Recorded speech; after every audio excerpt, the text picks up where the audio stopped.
పప్పుచారు పెట్టిన తర్వాత పప్పుచారులోకి బెండకాయలు మునక్కాడలు వేసాను కదా, మన బెండకాయలు కొన్ని మిగిలిపోయాయి.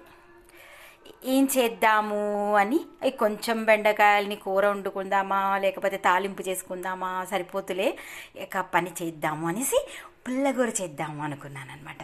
బెండకాయలతో చూడండి, ఇది మీరు చేసుకోండి.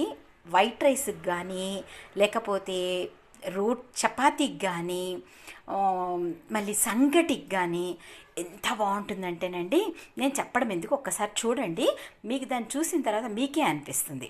ఇప్పుడు చూడండి, బెండకాయలు ఇలా ముక్కలు కట్ చేసి పెట్టుకున్నాను. మళ్ళీ తర్వాత పచ్చిమిరపకాయలు, ఉల్లిపాయలు, టమాటాలు ఒక 4-5 తీసుకున్నాను. ఎందుకంటే మంచిగా ఇవన్నీ పుల్లగూర అంటారనమాట. దీనికి చింతపండు, ఇవన్నీ ఏం చేస్తాను మొత్తం కలిపేసేసి దీంట్లో వేసేస్తున్నా.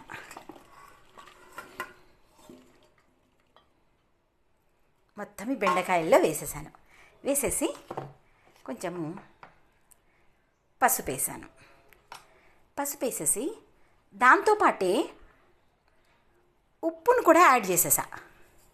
ఎందుకంటే ఎప్పుడైనా చూడండి, కూరలు ఉడికించేవి ఏ ఉన్నా సరే చక్కగా ముందే ఉప్పు వేసుకొని ఉడికించుకున్నాం అనుకోండి, కాయగూరలలో అంతా కూడా ఉప్పు నీట్గా సరిపోతుంది.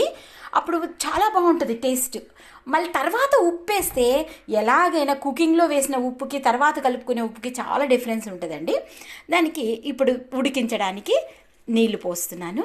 మనకి చూడండి ఎంత బాగా ఉడుకుతుందో, ఇలాగే మంచిగా ఉడికించుకోవాలి. చక్కగా ఉడికిపోయింది. దీన్ని మ్యాష్ చేసుకుంటున్నాం.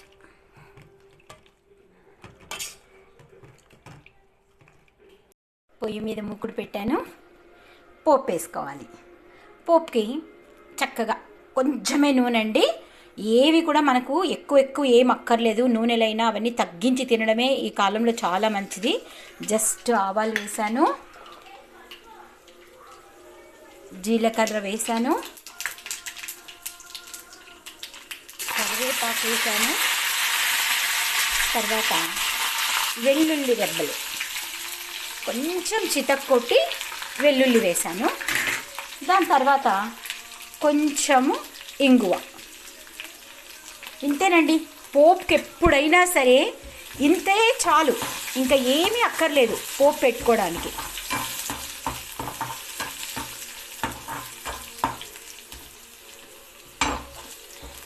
చక్కగా పోపు వేయించుకొని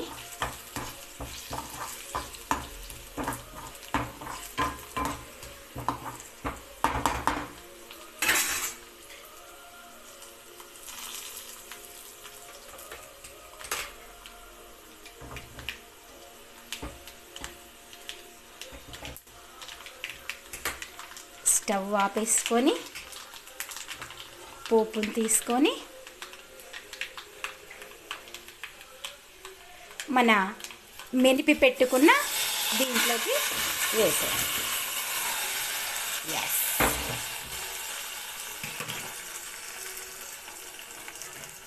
ఇంతేనండి. పోపు మొత్తం కలిపేసుకొని చూడండి, బెండకాయ బజ్జీ రెడీ. టేస్ట్ చూడండి ఎంత సూపర్ ఉంటుందో తెలుసా. ఇది తెల్లన్నంలోకి, సంగటిలోకి, చపాతీలోకి, దేనికైనా సూపర్గా ఉంటుంది. Thank you.